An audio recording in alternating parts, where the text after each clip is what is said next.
Jesus. Igreja amada do Senhor, dando continuidade à nossa palavra que iniciamos na segunda-feira, as bem-aventuranças, parte 2. Nós vamos hoje dar seguimento. E eu não vou lembrar o que nós vimos na segunda, nós já entendemos, foi muito bem explicado. Nós vimos na primeira parte, nas 4 primeiras bem-aventuranças, que são os humildes, os que choram, os mansos e os que têm fome e sede de justiça. E essas primeiras 4 bem-aventuranças tratam da relação homem com Deus. Agora nós vamos trabalhar as demais bem-aventuranças e entender melhor como é que é a relação do homem com o seu próximo. As 4 primeiras tratam a questão do ser. Essas demais vão tratar a questão do fazer.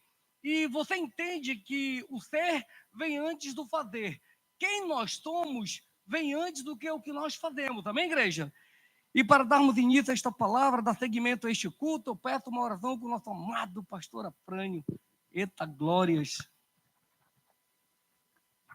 Te bendizemos, Deus vivo, pela tua maravilhosa presença em nosso meio, em torno da qual se reúne essa igreja linda, já está aqui congregada e já desenvolvemos os 5 minutos de oração, já tivemos uma tremenda e maravilhosa ministração, tremendos e lindos louvores, e agora, Pai, com certeza o teu servo, o presbítero Luciano Gonçalves, devidamente ungido pelo teu Espírito Santo, dará continuidade ao que já iniciou, e nós estamos ávidos, prontos para receber, para recepcionar essa palavra em nossos corações. Em nome de Jesus, amém. Glória a Deus, meu pastor, muito obrigado. Vamos então prosseguir, igreja. Evangelho de Mateus, capítulo 5, nós vamos ler o versículo 7 agora para darmos seguimento. Evangelho de Mateus, capítulo 5, versículo 7, localize na sua Bíblia e eu passo a ler. Bem-aventurados misericordiosos, porque alcançarão misericórdia. Bem-aventurado os misericordiosos, porque alcançarão misericórdia, porque receberão, porque terão da parte de Deus misericórdia. Quando nós exercemos misericórdia aos homens, nós recebemos misericórdia da parte de Deus, vinda de Deus. Se nós fôssemos depender da misericórdia do homem para com nossas vidas, depender do que ele pudesse fazer a nosso favor, nós nos frustraríamos. Porque a grande maioria dos homens, o homem comum, o homem natural, ele paga o bem com o mal. Então, se nós agimos com misericórdia, nós iríamos receber não a misericórdia, mas o mal no lugar da misericórdia. Foi até com Jesus. Jesus amou, se deu, era a graça de Deus manifesta, era o favor dele manifesto à terra, era a bondade de Deus, só fez o que era bom, e ele recebeu escárnio, recebeu tapas, bufetes, recebeu cuspe. Então, o povo pagou o bem que recebeu de Jesus com o mal. Então, os misericordiosos, eles recebem, eles alcançarão, eles terão da parte de Deus misericórdia. O próprio Deus será misericordioso para conosco. Ser misericordioso é ser abençoado, é receber a graça, o favor de Deus sobre nossas vidas. Não ser misericordioso é estar debaixo de maldição, é ter sobre tua vida maldição. Então, o que é ser misericórdia? O que é ser misericordioso? O que é misericórdia? Ser misericordioso é ver alguém sem alimento e dar comida para ele. É ver alguém que está solitário e lhe fazer companhia. Ser misericordioso é atender a necessidade de alguém mais do que sentir, amados. Isso é ser misericordioso. Como assim, Luciano? Atender mais do que sentir? Digamos que está eu e o irmão Christian sentado numa mesa. Eu tenho uma pizza comigo com 8 fatias. O Christian não tem nada. Aí eu estou aqui comendo, tal, olho para o Christian, tu não vai comer não? Ele, não, tio, eu estou sem dinheiro. Poxa, eu sinto muito por você, que pena, eu estou triste, estou batido por você. Eu estou sentindo a sua dor, tá bom? Então, poxa, não é isso, amados. Amém, amados? Os irmãos entenderam. Então, não é atender mais do que sentir a misericórdia, é atender mais do que sentir a necessidade do outro. Misericórdia é a capacidade de se envolver com alguém que está sofrendo e socorrer esta pessoa e ajudar essa pessoa. Misericórdia é chorar com os que choram e se alegrar com os que se alegram. Misericórdia é não ter inveja do outro. Nós lembramos de Eliabe, o irmão mais velho de Davi, estava na guerra junto com Samar, Eliabe, Abinadab e Samar. Os 3 estavam na guerra. Jessé fala a Davi, leva lá mantimento para os teus irmãos, leva lá que eles estão precisando. Davi chega lá, quando vê aquele incircunciso, o gigante Golias, afrontando o exército do Deus vivo, ninguém se propõe a lutar contra ele. Davi fala, não, eu me disponho, eu vou. Eliabe, com inveja, decidiu criticá-lo, injuriá-lo, falar dele, falar, não, porque tu não estás cuidando das ovelhas do nosso pai, porque tu não estás lá cuidando das poucas ovelhas que nós temos. Então, a misericórdia, ela não tem inveja do outro. Misericórdia também, amados, é não expor o pecado do outro. E como essa igreja é misericordiosa, como essa igreja cumpre, é bem-aventurada por conta dessa questão. A palavra de Deus fala em 1 Pedro, capítulo 4, versículo 8, que o amor cobre multidão de pecados. Então, quando nós não expomos o pecado do nosso irmão, nós estamos sendo misericordiosos, nós estamos cobrindo o nosso irmão em amor, salvo o réprobo, o rejeitado por Deus, que nós precisamos expô-lo para salvar o corpo, para salvar a igreja, para preservar o corpo de Cristo. Aí é outra questão. Mas o misericordioso, ele não expõe o pecado alheio. Ele não expõe o pecado do outro, ele não vai atrás. Tu nem sabe, vem cá, fulano de tal fez isso, fulano de tal fez aquilo. Isso não é agir com misericórdia. O amor cobre multidão de pecados. Então a misericórdia é a manifestação desse amor de Deus. O misericordioso, ele não é mexeriqueiro. Levítico 19:16, pode colocar. Não andarás como mexeriqueiro entre o teu povo, não atentarás contra a vida do teu próximo, eu sou o Senhor. Só o primeiro período. Não andarás como mexeriqueiro no meio do teu povo. O que é o mexeriqueiro? É aquele que fica atrás das coisas para ficar falando, para ficar futricando. Eu quero saber o que aconteceu. Falou, não, já foi resolvido, foi tratado em gabinete. Não, mas eu quero saber, que é para eu poder falar para outros, que é para poder compartilhar com outros. Não, meu amigo, já foi resolvido. Não seja mexeriqueiro. O misericordioso, ele não é mexeriqueiro. Êxodo 23. Segue. Não espalharás notícias falsas, nem darás mão ao ímpio para seres testemunha maldosa. O misericordioso, ele não é assim, meus amados. Ele não levanta falso testemunho, ele não fala mal, ele não anda como uma pessoa que se mete com o ímpio, com o não cristão, para falar mal do cristão, para falar mal do corpo de Cristo.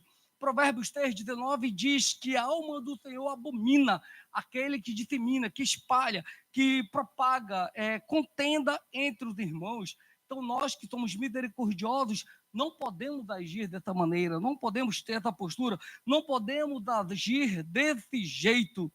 Ser misericordioso é ajudar ao que está caído, ao que está quebrado. Isaías 42:3, eu acho que eu coloquei, olha só o que diz aqui. Não esmagará a cana quebrada. Esse é o Senhor Jesus. E nós somos seguidores e seguimos o exemplo dele. Nem apagará a torcida que fumega. Não esmagará a cana quebrada.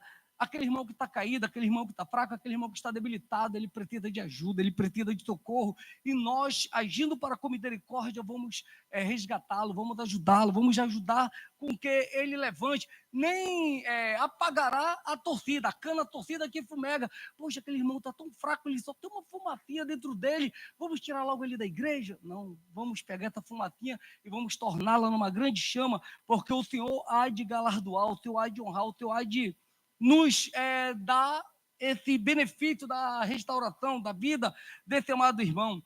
É fácil bater em quem está caído, é fácil bater em quem já está no chão. Eu lembrei agora a história da mulher que foi pega em adultério. Olha como é que foi a história. Os escribas, os fariseus, alguns homens dali da comunidade, que inclusive tiveram relações íntimas com aquela mulher, todos expuseram aquela mulher. Aquela mulher é trazida, é arrastada e é jogada aos pés de Jesus. Fica lá aos pés dele, ela estava totalmente envergonhada, totalmente humilhada, e eles começaram a acusá-la, condená-la. Ela foi pega em adultério, ela foi pega em adultério. O Senhor Jesus continua escrevendo no chão, e ele fala bem assim: aquele que nunca pecou, aquele que nunca errou, aquele que nunca cometeu falhas, que atire a primeira pedra. Aqueles homens todos reconheceram que não havia um santo sequer ali entre eles. E eles se retiraram, e Jesus fala, vai-te em paz. Cadê os teus acusadores, mulher? Já foram, Senhor, eu tampouco te condeno. vai-te em paz. Seria muito fácil, muito propício, se não fosse Jesus, se fosse um juiz ou um legislador da época, falar, não, ela foi pega em adultério, ela já está no chão, já está humilhada, vamos acabar de condená-la, de matá-la, de destruí-la. Misericórdia é ter compaixão de quem nos fere, de quem nos persegue. Estevão estava sendo apedrejado. E no momento da sua morte, os céus se abrem, ele olha para os céus, vê o filho do homem à destra do Pai, ele fala, Deus, Pai, não lhes imputes este pecado. Ele estava sendo perseguido, ele estava sendo morto, e ele agiu para com misericórdia, para com aqueles homens que o estavam maltratando. Em Mateus mesmo, nós vimos na sexta-feira passada que nós devemos amar os nossos inimigos e orar pelos que nos perseguem, amados. Se o nosso inimigo tiver fome, se o nosso inimigo tiver sede, nós devemos socorrê-lo, nós devemos prestar-lhe auxílio, nós devemos prestar-lhe ajuda. Misericórdia é perdoar, meus irmãos. Se nós somos misericordiosos, nós vamos perdoar a ofensa que nós recebemos. Misericórdia é não acumular mágoa, é não acumular rancor, é não acumular ira, é não armazenar nada que possa impedir que nós recebamos da parte de Deus a sua misericórdia. O misericordioso, ele vence o mal com o bem. Na prática do bem, ele consegue vencer o mal. Quem não perdoa não é misericordioso, nós sabemos disso. E veja o que diz Tiago 2,13. Porque o juízo é sem misericórdia para aquele que não usou de misericórdia. Amados, se você não usa de misericórdia, se você não é misericordioso, se você não perdoa, o juízo sobre a tua vida, sobre a minha vida, é sem misericórdia. Por isso que o texto fala, bem-aventurados misericordiosos, porque eles alcançarão misericórdia. Então, se nós somos misericordiosos, nós vamos alcançar, nós vamos receber, nós vamos ter da parte de Deus misericórdia. Amém, amados? Misericórdia é acudir o necessitado. Salmos 41, versículo 1 diz, bem-aventurado o que acode ao necessitado. Salmos 41, versículo 1 diz, bem-aventurado o que acode ao necessitado. Então, misericórdia é isso. É acudir ao necessitado, é acudir àquele que precisa, é acudir àquele que necessita. Lucas capítulo 3, versículo 36 diz, sede misericordiosos, como também é misericordioso o vosso Pai. Então, quando nós somos misericordiosos, nós estamos revelando em nós o caráter de Deus, o caráter do Pai. O nosso Pai é misericordioso, se nós somos filhos de Deus, esse caráter é manifesto em nossas vidas. Nós também seremos misericordiosos, nós também agiremos para com misericórdia. Hebreus 13:16 diz, não negligencieis a prática do bem, pois por tais sacrifícios o Senhor se agrada. Não negligencieis a prática do bem, pois por tais sacrifícios o Senhor se agrada. Então nós devemos agir com misericórdia, praticando bem, ajudando aquele que precisa, ajudando ao necessitado, ajudando ao carente. Quando nós fazemos isso, amados, nós alegramos do coração de Deus, nós alegramos daquele que o Senhor colocou diante de nossas vidas, aquele que nos resgatou, que nos remiu, que nos tirou de um tremedal de lama para o reino do Filho do seu amor. E a palavra de Deus é clara, ela diz, preferi-vos uns aos outros em honra. Então, se nós vamos honrar, se nós vamos ajudar, se nós vamos contribuir de alguma forma, faça isso no corpo de Cristo. Ajude o corpo de Cristo, ajude o teu irmão. Poxa, Luciano, eu ganhei no meu trabalho 60 cestas básicas, eu queria dar para os meus vizinhos lá da comunidade. Atenda primeiro o corpo de Cristo, atenda a primeira igreja, preferi-vos uns aos outros em honra, atenda o corpo, supra a casa da provisão, está tudo suprido, está tudo atendido, tá, sobraram ainda 2 cestas, ajude aquela pessoa lá que você sabe que precisa, que é necessitado, mas primeiramente o corpo de Cristo, a igreja, preferi-vos uns aos outros em honra, meus amados irmãos. Atos 10:4, coloca aí, minha presbítera, opa, não é presbítera não, é irmã Meire, presbítera está ali atrás. Atos 10:4 trata de Cornélio, amados. O anjo vai até Cornélio, o anjo aparece até Cornélio, enquanto ele orava ao Senhor, depois Pedro vai visitar Cornélio, só para você entender o contexto, e o anjo lhe disse, as tuas orações e as tuas esmolas subiram para a memória diante de Deus. As tuas orações e as tuas esmolas subiram subiram em memória para diante de Deus, subiram para a memória diante de Deus. Amados, essa esmola aí, não é que Cornélio estava dando esmola, moeda para viúvas, para necessitados, para paralíticos, não. Ele estava ajudando o corpo de irmãos, a igreja. Ele estava ajudando o corpo lá, a igreja onde ele estava estabelecido, aqueles amados. Ele estava ajudando eles, ele estava ajudando essas pessoas. E quando nós fazemos isso é mistério diante de Deus. Quando você ajuda alguém, isso sobe para a memória de Deus com um aroma suave, meus amados irmãos. Versículo 7 ainda ele diz assim: porque os misericordiosos alcançarão, receberão, terão da parte de Deus misericórdia. Nós lembramos do exemplo de Davi, amém, amados? Davi, por duas oportunidades, duas ocasiões, pôde matar Saul. Davi não fez, Davi não matou Saul. Ele teve misericórdia para com Saul, ele poupou Saul.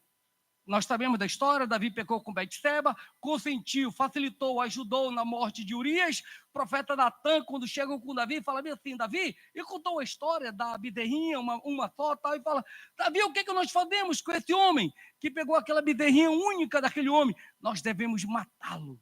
O juízo sobre a vida desse homem é a morte. E Natan fala para ele: este homem és tu. O juízo sobre a vida de Davi seria a morte, amados.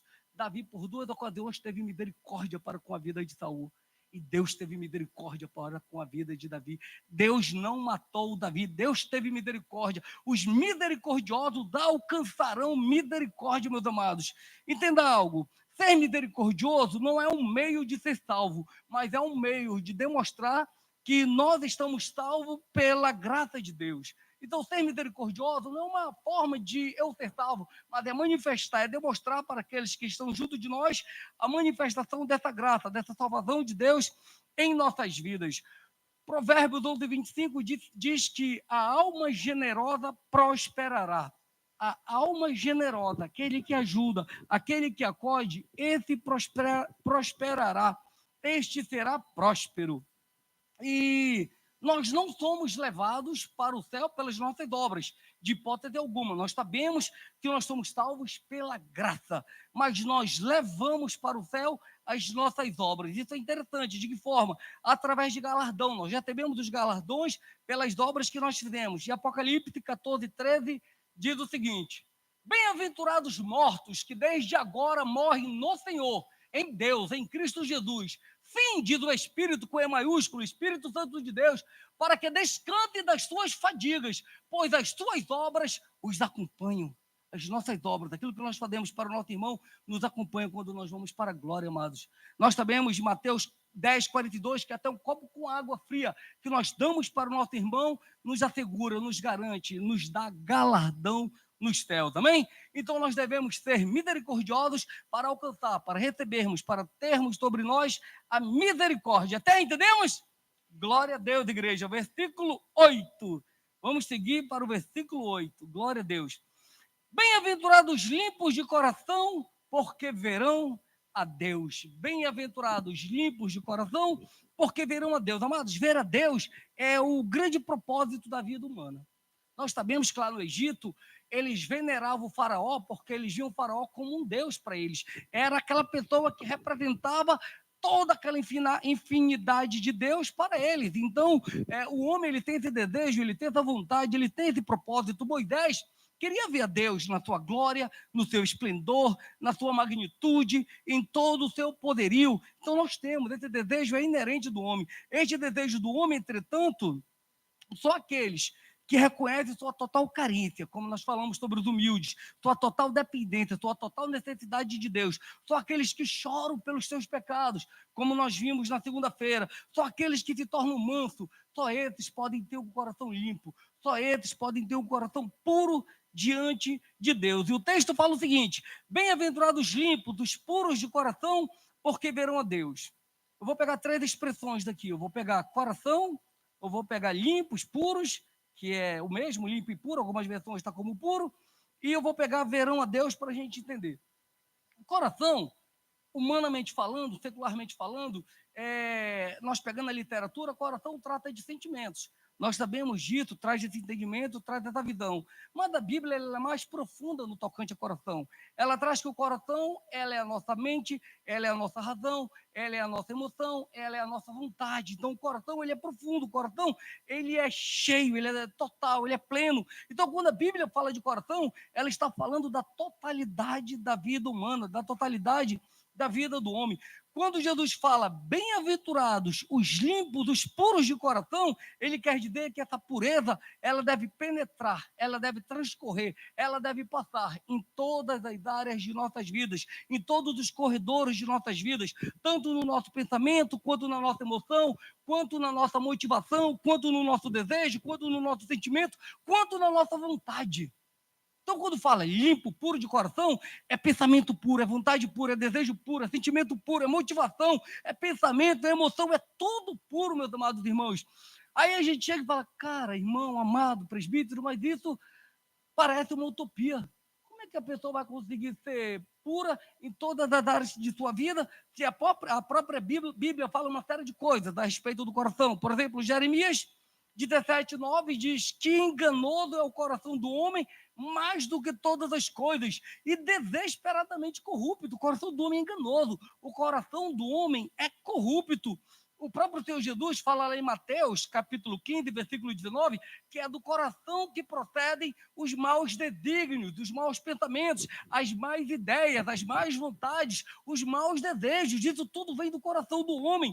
E Provérbios 4:19 diz, sobre tudo que se deve guardar, guarda o teu coração, porque é dele que procede as fontes da vida. Então nós temos que fazer isso, nós temos que ter esse zelo, nós temos que ter esse cuidado, nós temos que ter esse zelo extremo com o nosso coração, que envolve tudo isso, porque o nosso coração, amados, ele é morada de Deus, ele é morada do Espírito Santo, ele é morada de Cristo. Efésios 3:17 diz, e assim habite Cristo em vosso coração. Então, Cristo habita no nosso coração, ele mora em nós, ele está em nós. E quando a palavra de Deus fala de um coração limpo, fala de um coração puro, quando trata pureza, vamos pegar assim que fica melhor, nós temos 4 tipos de purezas, só para você entender. Nós temos a pureza primitiva. O que é a pureza primitiva? É a pureza de Deus. É aquele que é puro desde a eternidade, é aquele que é santo, é aquele que não se tornou-se puro, não se tornou-se santo, ele é santo dos santos excelsos, ele é puro desde a eternidade, ele não foi purificado, ele não foi limpo, ele é primitivamente puro, santo, genuíno. Existe a pureza criada, que é a pureza dos homens e dos anjos. Os anjos foram todos criados puros, o homem foi criado puro, mas ambos, tanto o homem quanto anjos, caíram, pecaram. 1/3 dos anjos caíram e tornaram-se inimigos, adversários, demônios. E a humanidade caiu quando pecou com o primeiro homem, nós sabemos da história. Então, essa é a chamada pureza criada. Nós temos a chamada pureza final. O que é a pureza final? É a pureza oriunda da glorificação. Glorificação é essa que nós receberemos por ocasião do arrebatamento. Quando nós formos arrebatados, nós seremos glorificados. Então, nós teremos feito, de fato, santo na forma final. Ou seja, após termos arrebatado, termos o nosso corpo de glória, termos glorificado, nós seremos santos. Nós seremos santos de uma forma final. Nós não pecaremos mais, nós não cairemos mais, nós não nos desviaremos mais da presença de Deus. Então, essa é a chamada pureza final. E existe a pureza posicional ou prática, que é a pureza que nós temos hoje em dia, que é a limpeza que nós temos hoje em dia, que é a pureza, a limpeza que nós temos através da prática da palavra de Deus, através da nossa caminhada com Deus, através de se deixar ser lapidado, ser moldado, ser instruído, ser disciplinado pela palavra de Deus. Essa é a pureza, é a santidade, é a limpeza que nós estamos vivendo hoje. Então, quando a palavra de Deus fala, bem-aventurados limpos de coração, somos nós que buscamos a palavra de Deus, que priorizamos a palavra de Deus. Essa é a pureza posicional, é a pureza prática, é aquela que eventualmente nós podemos errar, sim, nós podemos pecar, sim, mas nós nos humilhamos, choramos diante de Deus, nos prostramos na sua presença e pedimos perdão pela nossa falha, pedimos perdão pelo nosso pecado e continuamos na nossa caminhada com Ele, continuamos desenvolvendo a nossa salvação, continuamos na prática da justiça. É isso que Ele tem para nossas vidas. 1 Pedro 1,15 diz, sede santos porque eu sou santo. Então nós devemos nos santificar, nós devemos nos purificar, nos limpar, para que nós sejamos santos como Ele é santo. Hebreus 12:14 diz que sem santidade ninguém verá Deus. Então nós precisamos nos santificar, nós precisamos nos limpar, nos purificar, para que nós possamos ver a Deus. Por isso que o texto diz: bem-aventurados limpos de coração, os puros de coração, porque eles verão a Deus. Sem santidade ninguém verá a Deus. Nós devemos ser puros, nós devemos ser limpos, para que nós possamos ver a Deus. E uma palavra que o pastor sempre usa para pureza, e eu admiro muito e eu gosto, é porque é algo puro, é algo sem mistura, é algo integral, é algo verdadeiro, é algo genuíno, é algo não dividido, é algo não fracionado. Então, o nosso coração ele não tem que ser fracionado, ele não tem que ser misturado, ele não tem que ser dividido. Nosso coração tem que ser de Deus, ele tem que ser morada de Deus, ele tem que ser totalmente integral, puro, genuinamente morada do Espírito Santo de Deus, porque esses verão a Deus. Bem-aventurados limpos de coração, porque esses verão a Deus. De que forma, presbítero, nós vamos ver a Deus? Hoje, agora, nós vemos a Deus já neste momento pela fé. Os céus anunciam as obras do Senhor e o firmamento anuncia as obras de suas mãos. Amados, nós vemos a Deus na sua natureza, nós vemos a Deus na sua criação, nós vemos a Deus no sorriso de uma criança, nós vemos a Deus na providência divina para uma necessidade. Tudo isso é manifestação de Deus para nós, tudo isso é manifestação de Deus para nós que somos puros, que somos santos, que somos limpos de coração. E nós veremos a Deus também numa visão apoteótica quando nós chegarmos na sua glória. Nós vamos ver, amado, o que nenhum olho viu, o que nenhum ouvido ouviu, e o que jamais penetrou no coração de homem algum, quando nós estivermos na presença, na glória do Senhor. Nós veremos a Deus. Amém, igreja? Eita glória! Vamos para o versículo 9. Meu pastor, você pode nos ler o versículo 9, por gentileza?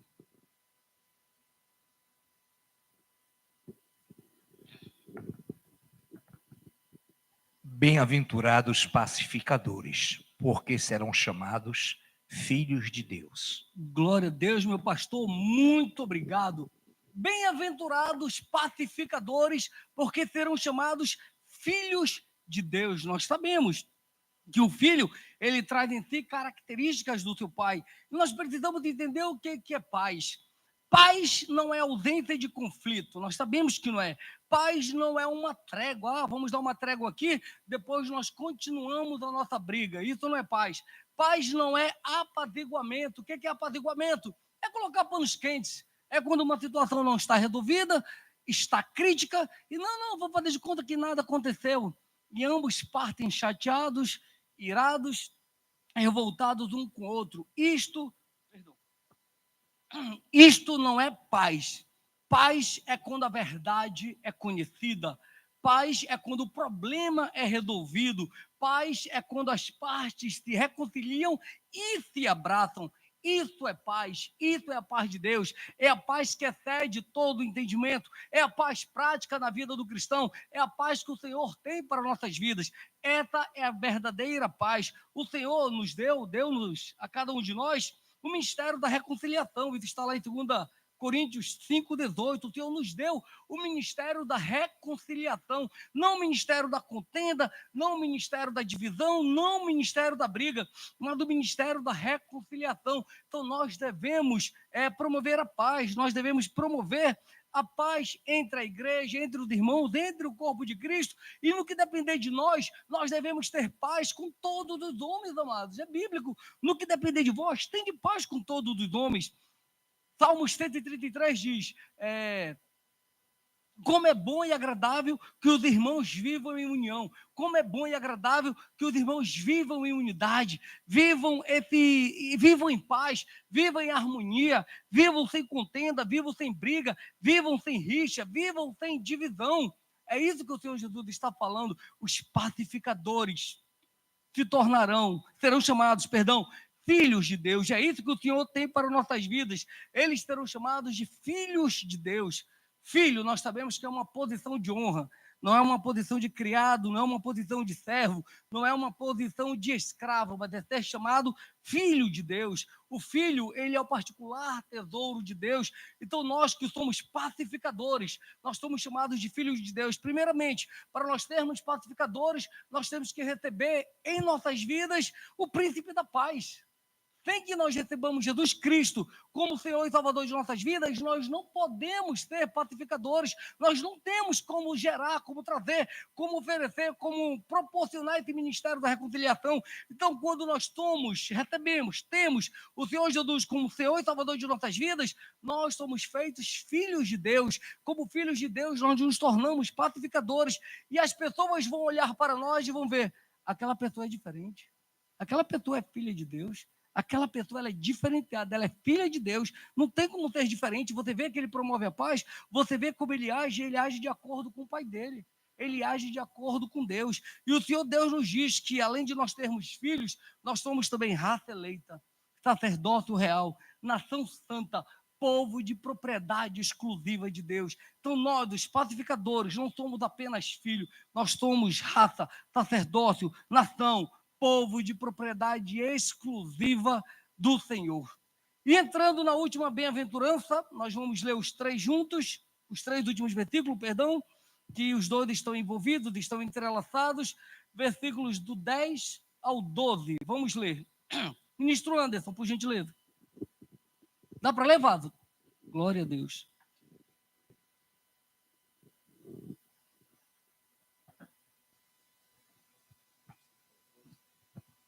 Mateus 5, 10, 12, né, presbítero? Bem-aventurados os perseguidos por causa da justiça, porque deles é o reino dos céus. Bem-aventurados sois quando por minha causa vos injuriarem e vos perseguirem e mentindo disserem todo mal contra vós. Regozijai-vos e exultai, porque é grande o vosso galardão nos céus, pois assim perseguiram aos profetas que viveram antes de vós. Glória a Deus, Vado. Muito obrigado. Essa leitura que nós acabamos de fazer, ela parece paradoxal. Ela está associando perseguição com felicidade. Bem-aventurado os perseguidos por causa da justiça. Bem-aventurados os injuriados, os caluniados, os que são falados mal, porque eles tornam-se bem-aventurados, tornam-se extremamente felizes, grandemente felizes, absurdamente felizes, como nós falamos da última vez. E humanamente, essas coisas são contraditórias, elas são mutuamente exclusivas. Como assim? Humanamente falando, se uma pessoa é feliz, ela não está sofrendo perseguição. Ou se ela está sofrendo perseguição, ela não pode ser feliz. Mas o Senhor Jesus diz que os perseguidos pela justiça, pela sua palavra, por causa dele, por causa do reino, por causa do seu evangelho, são detentores de mais alta, de mais elevada, de mais sublime felicidade, meus amados irmãos. Bem-aventurados os perseguidos por causa da justiça, porque deles é o reino dos céus. Nós falamos do reino dos céus na segunda-feira passada. Bem-aventurados sois quando por minha causa vos injuriarem e vos perseguirem, mentindo, disserem todo mal contra vós. Bem-aventurados sois quando vos injuriarem. O que é injuriar? Injuriar é tratar com palavras ofensivas, com palavras vis, com palavras cruéis, escarnecedoras. O próprio Senhor Jesus, amado, ele foi inúmeras vezes injuriado. Você é um filho ilegítimo, falaram para ele. Falaram que ele expulsava demônio pelo maioral dos demônios, falava que ele estava possesso de Belzebu, falava que ele estava endemoniado. Isso é injúria, meus amados irmãos. Então ele foi injuriado, ele foi perseguido. Bem-aventurados sois quando por minha causa vos injuriarem e vos perseguirem e mentindo. Amados, mentira. Mentira nós sabemos que é a arma do diabo, porque é a única coisa que ele criou. Ele é o pai da mentira, ele é o detentor da mentira. O que é mentira? Mentira é alteração da verdade, é ocultação da verdade, é negação da verdade. E o texto continua dizendo: mentindo, disserem todo mal contra vós. O mundo vai falar mal de nós, ele vai nos escarnecer, ele vai nos injuriar, ele vai nos perseguir, eles vão nos caçar. Tudo isso, amados, que eles vão fazer conosco: injuriar, mentir, perseguir, falar mal, tem uma causa. Qual é a causa?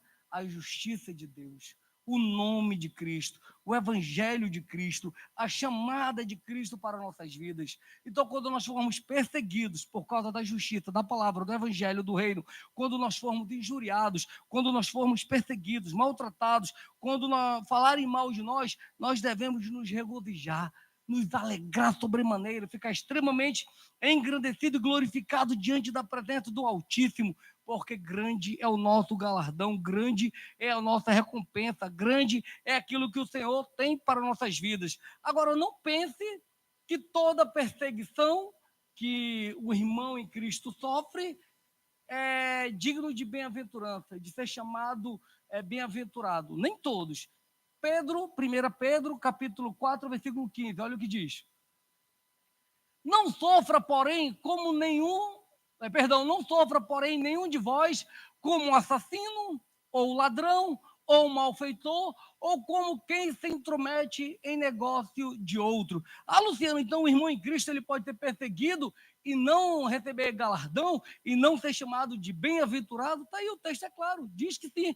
Imaginemos que o irmão em Cristo ele começa a não cumprir suas obrigações no seu trabalho, começa a chegar atrasado, começa a faltar, começa a não dar conta daquilo que lhe fora passado pelo seu chefe, e o seu chefe começa a persegui-lo. Ele é bem-aventurado por causa disso? Não, meus amados, de hipótese alguma. Ele está agindo errado, ele está agindo de forma errada, então ele vai ser perseguido pelo chefe dele, não por causa da justiça, não por causa do nome de Cristo, não por causa do reino de Deus, muito pelo contrário, ele está causando vergonha ao evangelho, porque nós devemos dar bons testemunhos, nós devemos fugir da aparência do mal. Se uma igreja está sendo perseguida por falta de integridade, essa perseguição não está envolvida nessa bem-aventurança. Imaginemos que uma igreja qualquer se envolveu numa falcatrua política, por exemplo, pegou dinheiro de política e essa igreja começa a ser perseguida. Coitado daquela igreja, eles estão bem-aventurados, eles estão sendo perseguidos por causa do nome de Cristo, da justiça de Cristo. Não, meus amados. Eles não são bem-aventurados, eles não estão sendo perseguidos por causa da justiça, da palavra, do evangelho, do amor de Cristo, não. Eles estão sendo perseguidos por causa do erro deles, por se envolver em coisa de outra e dos outros, se envolver naquilo que não devia. Apenas os perseguidos por causa da justiça, os perseguidos por causa de Cristo, os perseguidos por causa do Senhor, esses são bem-aventurados, esses são galardoados, esses receberão do Senhor o seu galardão. Regozijai-vos e exultai, versículo 12, porque grande é o vosso galardão nos céus, amados, porque assim perseguiram os profetas que viveram antes de nós. Mateus 5,12 diz, regozijai-vos e exultai, porque grande é o vosso galardão. Filipenses 4,4, alegrai-vos sempre no Senhor. Outra vez vos digo, alegrai-vos. Luciano, estão me perseguindo por conta do evangelho, da palavra, dos valores de Deus, que eu não abro mão, que eu não desisto, que eu não nego. Alegrai-vos sempre no Senhor. Outra vez te digo, alegrai-vos. 2 Coríntios 4,17 diz que a nossa leve e momentânea tribulação produzirá para nós eterno peso de glória. E Romanos 8,39 diz, nada poderá nos separar do amor de Deus que está em Cristo Jesus, o nosso Senhor. Amém, igreja?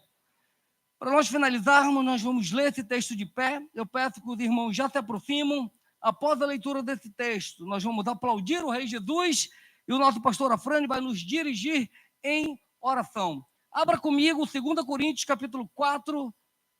2 Coríntios, capítulo 4, nós vamos ler os versículos de 8 a 10. 2 Coríntios, capítulo 4, nós vamos ler comigo os versículos de 8 a 10, nós vamos aplaudir o Rei Jesus, o nosso pastor Afrânio vai nos dirigir em oração. Versículo 8, de 2 Coríntios 4. Em tudo somos atribulados, porém não angustiados, perplexos, porém não desanimados, virou aqui a página, perseguidos, porém não desamparados, abatidos, porém não destruídos, levando sempre no corpo o morrer de Jesus, para que também a sua vida se manifeste em nosso corpo. Aleluia, aplaudamos do Rei Jesus.